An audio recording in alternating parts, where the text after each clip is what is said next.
Well, actually, I had a fairly long association. I first met him when I was a kind of middle level in the government.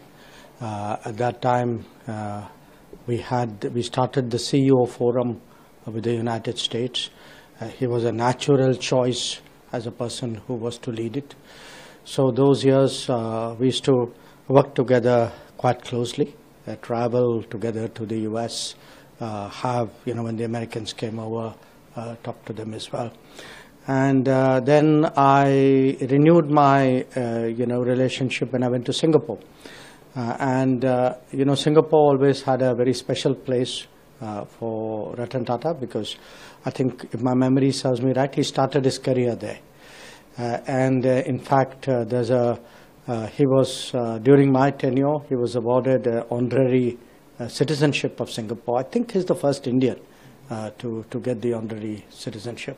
So I still remember we had this picture, all the Tata, the company leaders had all come there. In fact, if I can find it, maybe I should tweet it at this time. I also remember, because he once told me, normally he didn't visit embassies, so he actually came and saw me in the High Commission there. He was really a remarkable person, and I think if you look at the outpouring today of feeling, of affection, of respect, of regard, I mean, I can't remember anybody, honestly, in the world of industry who's evoked this kind of emotion among people across a very, very wide cross-section. I mean, it is truly seen as a national loss. When you look, I think people will realize with the passage of time. Today we are talking about India rising, of India having a bigger global footprint. Ratan Tata pioneered that. I mean, he was a man ahead of his times.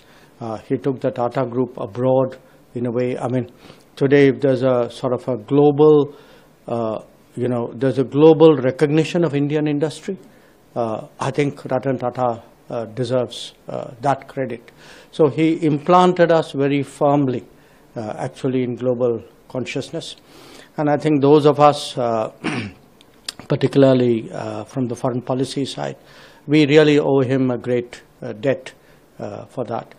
Of course, after I retired from the Foreign Service, I joined the Tata Group. I joined Tata Sons. I had many opportunities to sit down, talk to him. He had a tremendous understanding of the world on one side. The world of, my world, I could say, the world of international relations, but a tremendous understanding of the world of technology and business as well. And he would actually bring that together. I think I will remember those conversations in his office, in Mumbai very much. And I saw him maybe about a year and a half ago, last time when I was in Mumbai. But he was, we use these words sometimes, someone who's a titan, who's a great person.